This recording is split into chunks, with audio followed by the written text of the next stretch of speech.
My PowerPoint was trees are damn good.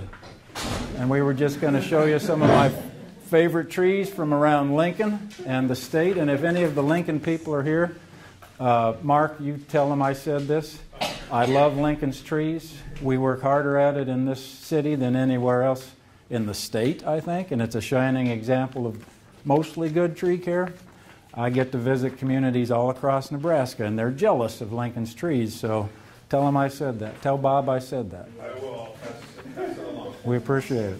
But now let me tell you what I really think about Lincoln. You probably cut. No, seriously, trees are good, damn good. And sometimes we lose sight of what they do for us in our daily lives, make our lives more comfortable. And so I had all kinds of pictures. I was even going to show you a picture of a rental house my wife and I just about bought. I was attracted to it. It was in Northeast Lincoln by Wesleyan University. I was attracted to it because of these two big 100-year-old bur oak trees, one on the south, one on the east side, and the house sucked.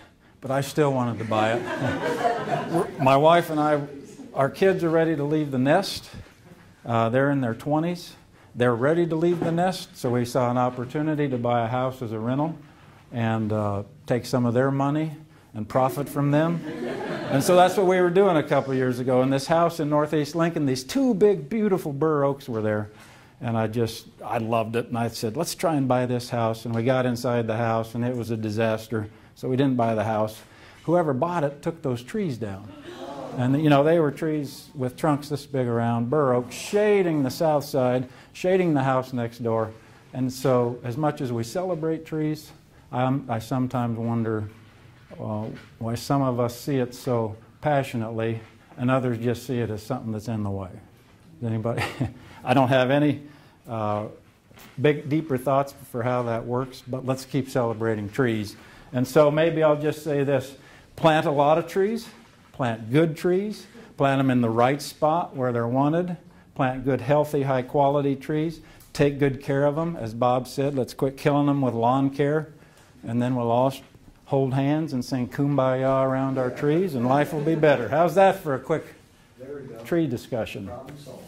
Did you get handouts for everything else we were going to talk about? We're going to do a deep dive now. Thank you for sticking around.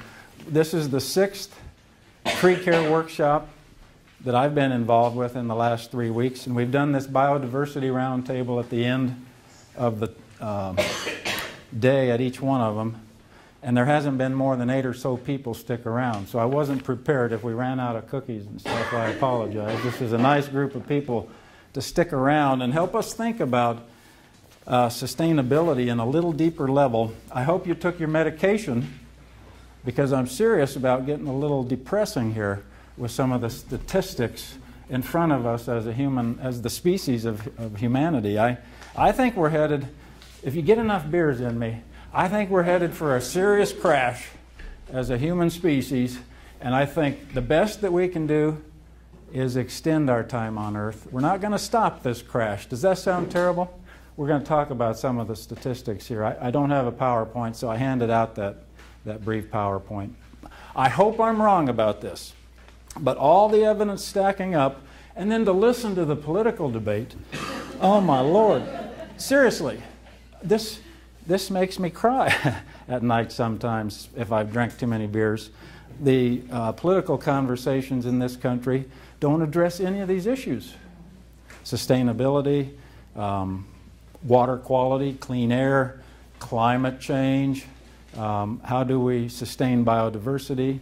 I don't hear any political candidate addressing it. And if I'm reading the tea leaves right, we as a species are headed for a calamitous fall at some point in the maybe not too distant future. It could be a couple generations out, it could be 100 years out, it could be 400 or 500 years out.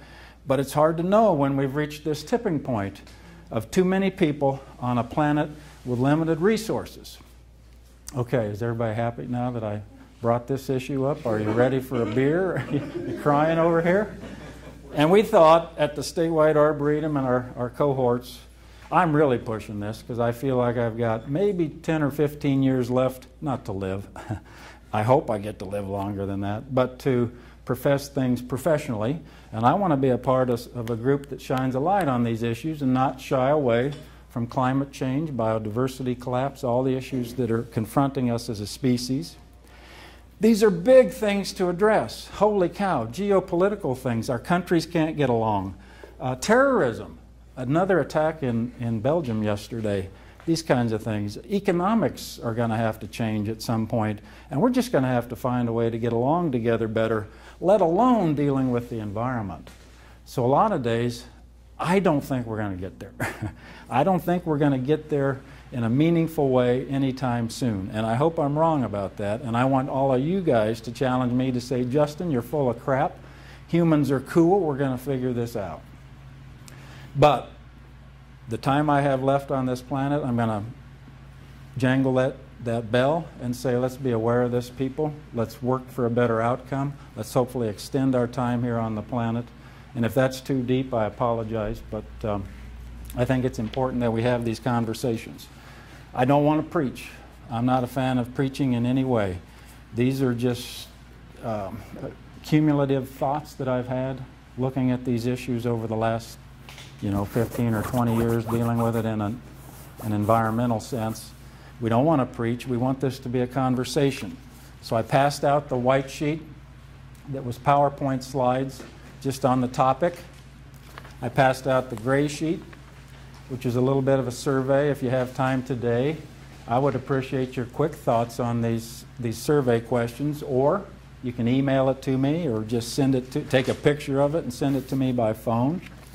I passed out information links on this is for Sustainable Landscapes Roundtable. If you want to do a deep dive on any of the issues that are on this PowerPoint, be careful, be medicated, because there's some sobering information on this sheet. I feel bad. The last guy of the day making everybody feel bad about this conversation. But I think it's important, and let's maybe have a quick discussion about it. So, the PowerPoint, you'll find 12 quick slides. Let me just highlight a few things on this, and then let's have a conversation about what this means on our local action, okay? Sustaining the landscape, sustaining ourselves. Think about these environmental challenges. Habitat loss, decreased biodiversity, increasing extinction rates, a changing climate, degraded soils, water quality and quantity, ocean acidification is going to be a huge player in how climate works and how species survive, population growth, human apathy, and our disconnect from nature. I had a slide that said the evidence is mounting rapidly. A couple things to highlight. Think about this. The World Wildlife Fund Living Planet report from 2014, 52% decline in the number of vertebrate species populations since 1970. 52% decline. In 1970, when I was 5 years old, there were twice as many vertebrate animals on our planet as there are now. The more humanity expands, the fewer of those animals we have. And we're starting to see it with monarchs going away, amphibians dying across the globe, bats from the fungal disease dying. Most of the big fauna in Africa are headed toward extinction at some point. Serious issues. Closer to home, grassland conversion in the plains in the Midwest. Less than 1% of the tall grass prairie remains. It's the most imperiled ecosystem, as Allison said, in North America, perhaps the world. And that's where we live. We can make a difference for grassland ecosystems. I'm sorry, but anthropogenic climate change is real. Get over it. We can argue about what we're going to do about it, the impacts it's going to have, but it is real, and it's going to smack us around right in our face. I think we're seeing the consequences of some of that with this late winter and spring. And then invasive species. The human-animal moves species all over the globe, and we're really stirring the pot of biodiversity. It's going to be interesting to see how that shakes out. The next slide, carrying capacity of the Earth. Human population growth from 1800 to today. Think about that. What is that? 116 years. Our planet, we went from 1 billion to 7.5 billion. In the next 50 years, we're headed to be bumping into 10 billion people. How is that sustainable? I'm not sure. The people who study carrying capacity of the Earth in an ecological sense. It's all over the board, from maybe 1 or 2 billion people up to 20 billion people, but most of the science is in about the 6 to 7 billion range, and we've already exceeded that. I'm just full of good news, aren't we? So I say it's a moral imperative. It's the moral challenge of our time that we develop and promote a new ethic for sustaining the planet as we work to sustain ourselves. We're all in this together. And I think our community landscapes can be refuges, especially as we talked about that tallgrass prairie going away. Our community landscapes, and all we got to do is look right out here at the wonderful work they've done here in the heart of the city in trying to interpret our native plants in a real urban setting. We can do it. We've proven it right out here. So I threw out a few benefits of native plant biodiversity: greater diversity of wildlife, more pollinators and better pollination, more predatory insects, better, more organic soils, better stormwater management, greater resiliency to weather events, insects, and diseases, and I think it'll be an aesthetically better landscape if we get there. I threw out 10 tips for sustainable landscaping. Strive for biodiversity and celebrate a bit of wildness. Come on, people, every dandelion isn't the end of the earth. Emphasize native plants. Celebrate insects and wildlife. Think about multi-purpose plants, plants beyond beauty. Improve and sustain soil health by practicing nutrient recycling. Leave everything in the landscape where it falls if you can, or recycle it somehow. Put plants in communities, be water wise, grow food in the landscape. Shade is our friend. Let's keep planting shade trees. And holy cow, relax about the lawn. I threw out a couple quotes. Read these at your leisure. Lady Bird Johnson and E.O. Wilson, and then also Aldo Leopold. And I mentioned to you earlier, I'll be honest with you, a lot of days I don't have much hope that we're going to figure it out completely. I have hope that the human species is so dang smart and ingenious, we're good with technology, that hopefully we'll come together and figure some things out to sustain ourselves at least a little longer. That's what I'm hoping for. And what gives me some of that hope is, I say this every time I talk about it, but the Saturn V rocket. I've been reading a lot about the Apollo moon missions, been watching YouTube videos, and my God, when I was a baby in 1965, they were building this Saturn V rocket, 363 feet tall, 6 million pounds it weighed, 400,000 people came together to figure out how to get humans on the moon, and they made that work. The human species is incredible. We should be proud of who we are. We're ingenious. We're part of the ecosystem. We're part of the environment. Call me an environmentalist all you want, but I'm a practical environmentalist who says humans are a part of this. We don't want humanity to go away. I love being a human. I'd rather be a human than a cat or a cow or a skunk or an elephant or a butterfly, any other creature. I get to go home tonight and drink beer. I love donuts. And I'm telling you, this is my top 10 list of donuts. Seriously, this gives me hope. Just a few years ago, we only had a few good donut shops in Lincoln. Now we've got, seriously, Conroy's Bakery. That's still my number one. Conroy's, a chocolate frosted glazed donut. Holy cow, I don't care what happens to the planet, just give me that donut. Randy's Donut Shop, again, chocolate frosted glazed. Lamar's Donuts, they have this one, does anybody know what you call the Lamar's? We call it the lard log, the fried lard log. And oh my God, is that delicious. Dunkin' Donuts, the Cinnamon Crumb Crunch. Winchell's Donuts is right by East Campus. This is a problem for me. A lot of mornings I have mini fritters or sour cream glazed donuts. And even though I don't show it, I'm probably headed for a heart attack. I still love the Super Savor Maple Long John. It was one of my favorite donuts. Anybody with me? Way better than Hy-Vee. Pardon, if anybody's a Hy-Vee fan, the Hy-Vees are down. The donut hole down here in the Haymarket, that's the best part of the Haymarket. Krispy Kreme is brand new. Has anybody been to the new Krispy Kreme? I heard somebody drove through it, I heard, actually. So, not a big fan of Casey's Donuts, but I do like the cream cheese Danish. And then Panera Bread is not donuts, but I could die for their orange scones and chocolate chip muffin tops and other things. So, you know, heck, if Lincoln can do this, We can save the planet by the way we treat it with our landscapes, and the way we treat it with energy consumption, and the way we treat it by treating each other well. And maybe that's the broad conversation I wanted to throw at you, or the broad introduction. And then say to you, let's have a little bit of a conversation if you'll stick around for 20 minutes or so. And maybe I'll just go down. Well, first, who wants to throw out something? This is a round table. If you got a deep thought, like Jack Handy's deep thoughts, Mark, I'm sure Mark has deep thoughts. If you've got a deep thought to share, now's the time. You can tell me I'm full of crap. Justin, humanity's going to figure this out. Quit being worried. I'd love to hear that, actually. Or something else. And then we'll go through a couple of these talking points, okay?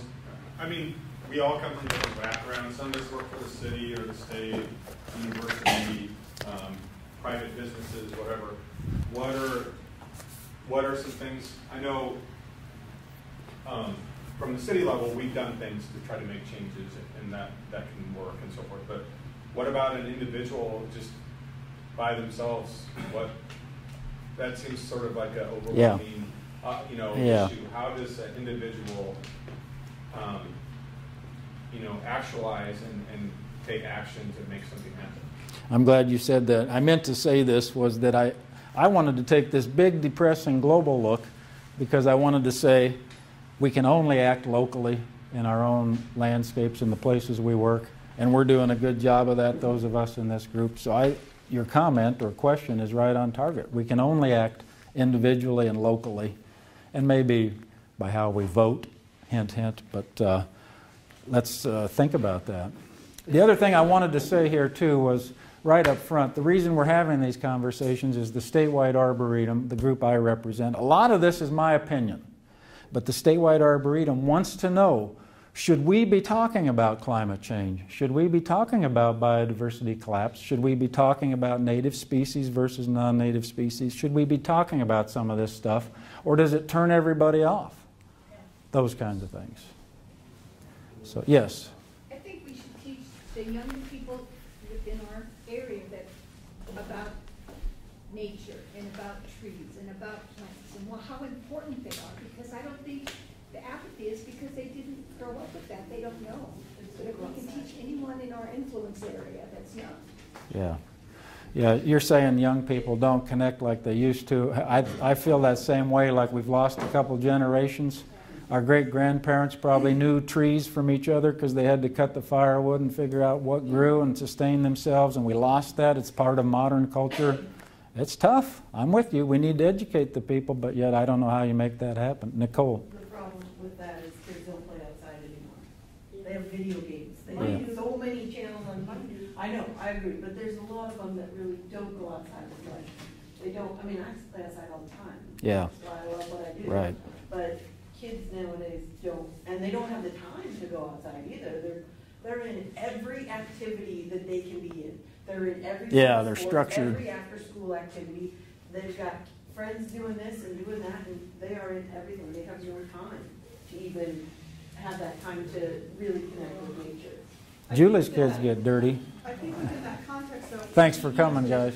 To shift our, and I'll throw out the disclaimer, this is Julie talking and not the age group talking. We need to shift then our mentality or our approach to how we talk to them about it.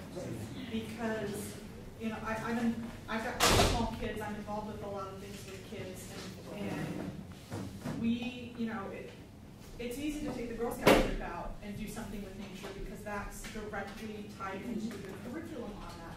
But then you can look at some other things and say, like after school groups. Well, we can't get them out to Pioneers Park without 45 different, signing forms from their parents and a school bus. And It's one chaperone for every 7 kids and whatever. So how do we take it to them? How do we get it to them? You're asking me? No, I'm not. It's a rhetorical question, I hope, because I have no answers. But we all got to talk about it. Yeah, that's the frustrating thing, isn't it? When I was a kid, my mom kicked us out of the house in the morning. She hoped we came in at night, although I think some days she didn't care if we came back. There were 6 of us. She wouldn't mind if 1 or 2 went away during the day. So. Yeah. I was just thinking, I don't have kids, but Something that I was thinking is, why where are we putting these expectations of, well, kids today, they aren't like they used to be, blah, blah, blah, blah. Well, things aren't like they used to be. Yeah. You know, why don't we figure out how to get to them where they are and teach them where they are? You know, if they're inside playing video games, then we need to figure out Find a way how to get connect to that. Yeah. at that level. Yeah. Yeah, there's probably. That's right. Yeah. Yes. That's a good Sue. point, though, because she's talking about how, you know, we make it seem as if the kids are driving the change. Yeah. Instead of responding to They're it, right. You know, like, they're just products of the environment they come up in, and so it's up to, as much as it's important for kids to get the message, we're not doing a good job of setting up an environment for them to do anything different. I could be wrong on this. Right? I sense that young people, you know, especially the teens and 20s, are all about sustaining the planet. I think they mostly are, but they're not connected to actually doing it. And so how do they help? You know, we're a society where we live electronically and we're not getting our hands dirty. They want to help. That's my hope, but I don't know how we get there. Yeah, Sue. I think that, and you kind of alluded to this, Justin, nowadays, I see that when kids do get out in nature, it's a structured, natural experience, if you know what I mean. Yeah. You know, like you said, we were kids, we used to just be kicked out of the house. Yeah. We could do freedom. The kids don't seem to be allowed that, just to be free in nature. Yeah. Everything has to be an activity. Or Right. A CPS call on you. That could happen. You know, you let your kids run around, someone's going to get you in trouble. Right. Yeah. Like the Byers kids that are always. The answer is, but I think that I see that so much that they don't have a chance to just be. I don't know how I'm with you. I'm with you. We're so worried about them getting hurt. Yep. And then we'll be leaving, and you can play in this corner of the yard. I've got a little bit different perspective. I just moved to Lincoln about 5 months ago. Before that, I lived in Hastings, South Central Nebraska. And that's the home of Big Ag, both Yeah. feedlot and row crop. And most of my career, I'm a large animal veterinarian, so I was part of that system, supporting that system. And then about 4 or 5 years ago, I decided I didn't like that system, because if you talk about your sustainability, Yeah. you know, Big Ag is the biggest industry in the state. Yeah. And almost every one of your things on your list for sustainability, they violate those many times. So I think if you want to have an effect in Nebraska, I'm actually working in this in activist ways with different groups, that would be the biggest effect that you could have on Nebraska. In terms I'm with of you. improving the environment, improving the sustainability, just because it's such a big industry. Yeah. I can give an example of that. So like in the town of Hastings, because of all of the nitrogen that's applied by the farmers in the cornfields, and also from the irrigation wells you disturbed the natural uranium. Right. So it all ran off, contaminated all the wells in the city. And so now we're building a $45 to $65 million reverse osmosis plant. Yeah, I heard to get about the that. uranium and the nitrates out, and that's not subsidized. Yeah. So the city has to pay for it, but it's really the fault of the farmers. Farmers complain about property tax, but this is what you call an economic externality. Yeah. In other words, they break it, but somebody else pays for it. So I'm not really blaming the farmers or the ranchers so much, but the system in place gives them incentives to act the way that they do. Yeah. Same thing for the That's ag subsidies. Is USDA ineffective? I mean, I used to work for NRCS, and I know there was always a big debate as to voluntary incentives to do the right thing versus, I see now that EPA has come out and suggested regulating waterways on Yeah. ag ground.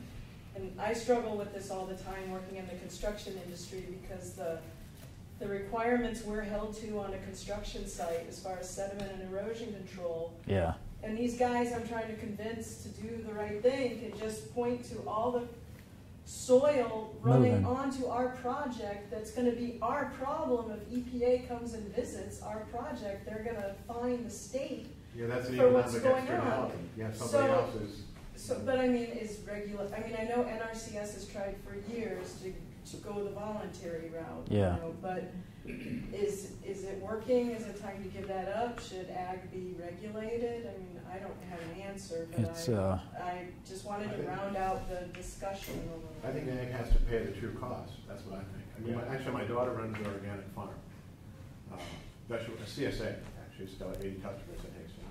Tell them, Graham, that she started 6 years ago. At that time, she was the only one between Lincoln and Denver. And I forgot where it's going here, sorry. She's dealing with trying to make it.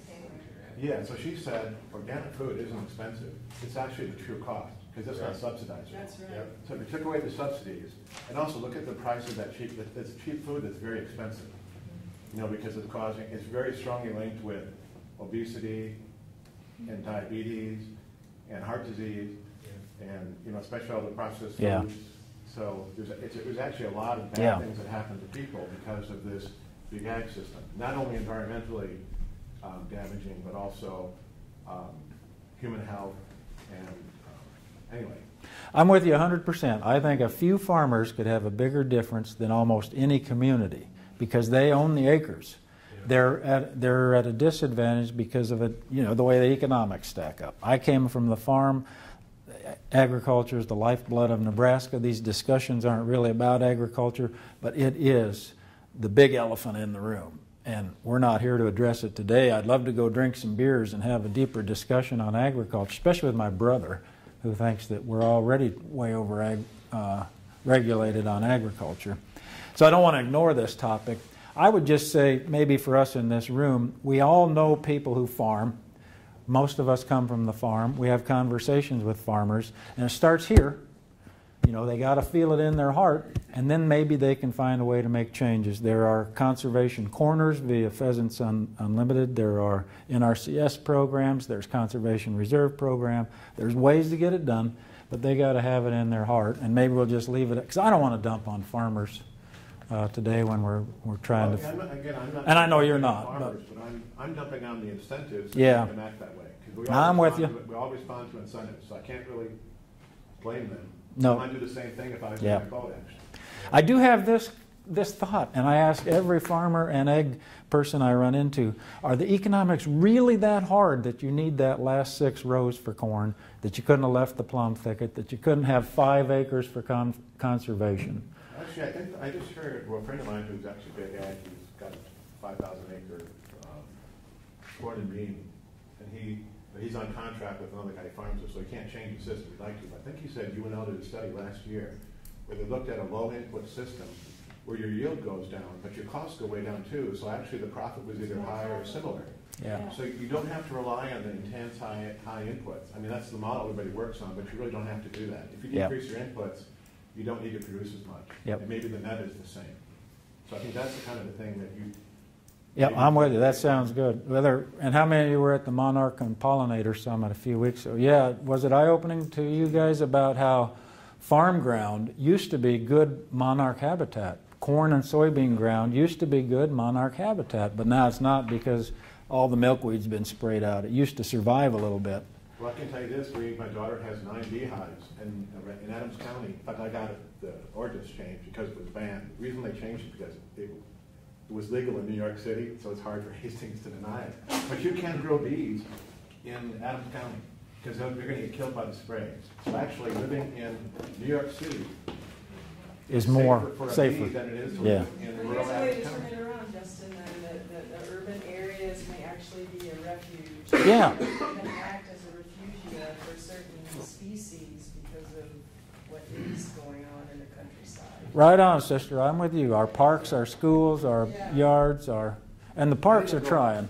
I even go further. I think urban folks have a much greater sense of urgency for sustainability than rural people do, in my experience. Whatever comes to thunder.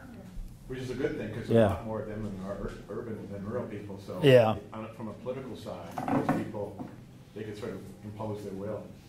It's interesting. All of these conversations have actually gone to the ag side. All of them that I've been in the last month and a half have gone to the ag side as the big issue. But we got to address it in town. And so we do appreciate your thoughts on those hot topics like native plants, biodiversity, water conservation, climate change. That's not, yeah, Nicole. Just to put my 2 cents in here, there is quite a bit of issue around like the stormwater runoff and stuff within cities too, whereas we use a lot of chemicals on our lawn.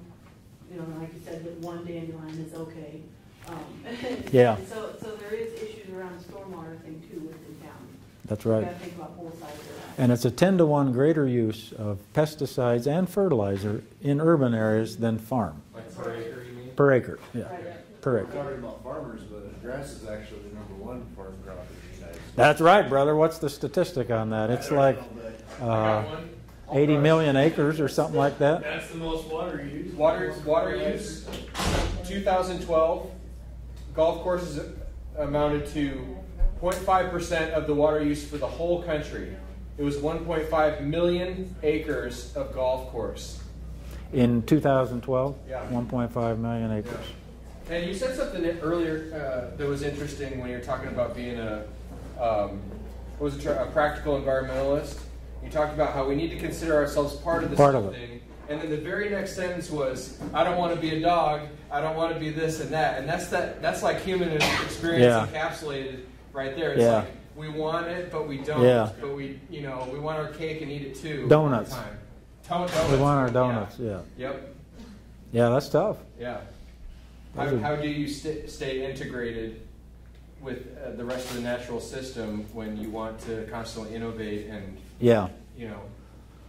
I've become really practical about thinking about humanity because it's easy to dump on us, but we are an animal like all the others. They don't give a crap about us, but we care about most other species. Yeah, we've shortchanged our future a little bit, but we don't have to blame ourselves. Let's just try to figure this. We don't have to feel bad for being a human. We're part of the system. Let's just figure out so that we can live a little longer on this planet. Maybe our great-grandkids will have a little better go of it than we anticipated. Any other deep thoughts? These issues that many of us here are interested in and passionate about, we need to share those with our council members and our tree boards and our legislators. Yeah. Because it doesn't take a lot of people to hear the same message for them to actually start listening. I know it's not pleasant, I know politics are frustrating because nothing ever gets done, but if they hear from a few of us, they're going to start listening. So I have a question on that, because that's kind of where it begins. So with all of this happening and all the meetings and state arboretum, why hasn't anybody gone that route? Why isn't it more proactive going that route? Why aren't people talking to the legislators? Well, currently there's a bill in the legislature about the Tree Recovery Act funding for team, and our state forester is speaking on behalf of all of us. So we're kind of limited in what, as state employees, what we can say. So I'm going to my personal councilman as a citizen, but I'm not going representing the state. Are you suggesting that maybe the statewide arboretum be a little more proactive in these politically? I mean, on the floor, I would think that those is somebody they need to be talked to. But how do you do it, like you said? If you're going through the representative, is it better to go that route, or is it better to go as a group? Yeah, that's. Through a group. It should happen both individually and as groups where we can. But you don't hear about it that much. We don't hear about it that much.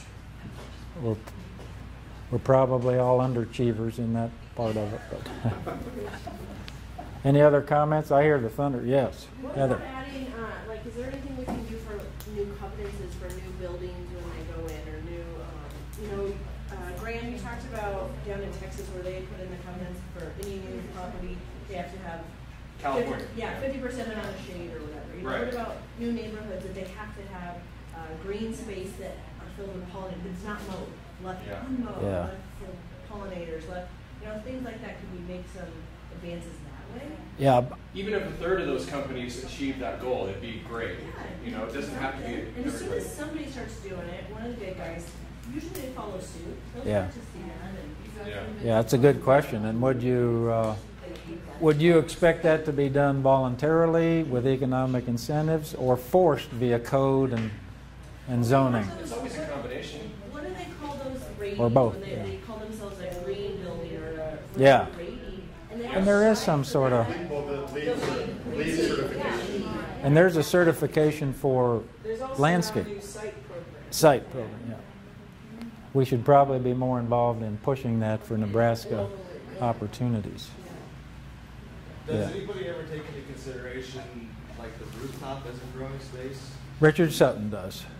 Yeah. Because I- you see all these new buildings going and they all have a flat roof. Yeah. And I know there's been a push in some cities to repurpose them as a rooftop garden. Seems like a no-brainer, They doesn't need to it? be designed that way from the beginning. Yeah. There's one right across the street. Oh, yeah. If you go to the Surety building right over here has a couple of green Yeah. roofs. And there's the insurance building on K Street that they have. Larson. Oh, really? It's not something you can. I have a comment on that. It's difficult to daughter measure. lives Too much waste. My daughter lives in Brooklyn, and they're one of these brownstone houses, and those houses are probably 150 years old, and almost everyone has a green room. Because this is what I mean about the city folks are way ahead of the country folks. Yeah. Because it's almost a peer pressure thing, you have to do it. So Yeah. they put their beehives, and they've got vegetables and things growing. Were they retrofitted? Pardon me? For that, they retro a lot of them. Yeah, so you don't need to have new architecture No, to do it. there's a documentary about bees specifically in New York being hived on the roofs in New York because the air is better at the garden center. Well, and to clarify, there is a difference between a green roof and a garden awning. Yeah. Yeah. Yeah. Need more soil volume for most Yeah. plants. You know, Richard's growing sedums and stuff that doesn't No, he need is. add a whole lot of Don't weight. ever make that mistake, they'll kill you. I'm Yeah, sorry. yeah. Not growing seeds. Yeah, he's not a They sedum make fan. plants. You had something you wanted to contribute, and no, it's okay. I bet it was a deep thought. Okay, email it to me. I would appreciate it if we're done conversing, send me by email why you're hopeful. Seriously, why you're hopeful. The good things, because you heard me dump on our species pretty hard, but there's got to be hope for us. Or why bother getting up in the morning? I'd like to hear that hope. Any other comments? If there aren't any, we can wrap this up and try and beat the storm out of here. Thank you for coming and putting up with it. Thanks, Justin.